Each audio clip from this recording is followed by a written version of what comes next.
So here we have the lumbar vertebrae. Here we have the thoracic vertebrae.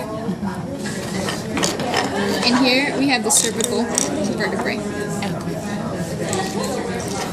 So for the lumbar vertebrae, these characteristics are common between all of them.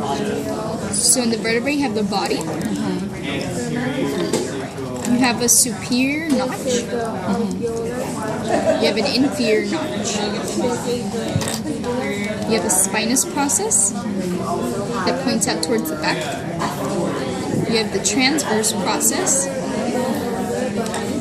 You have the superior articulating process. And then you have your inferior articulating process. And in these processes, there are surfaces called facets. So this is your superior articulating facet. So these are like on the inside. And then you have your inferior articulating facet, which is kind of pointing outwards. So then, connecting the processes to the body, we have the pedicle right here. So you can see the pedicle.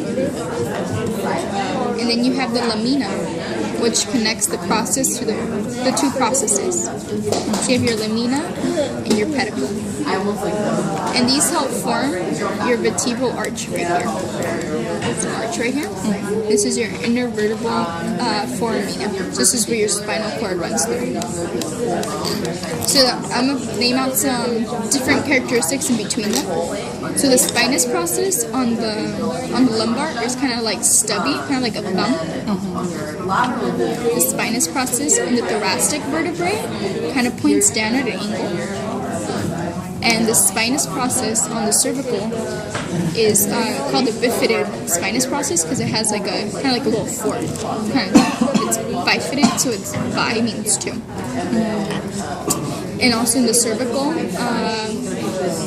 vertebrae, you have these two foramen called transverse foraminas. The transverse foramina. And then here we have, so this is your thoracic vertebrae. So this right here, this is your transverse costal facet for the tubercle of rib.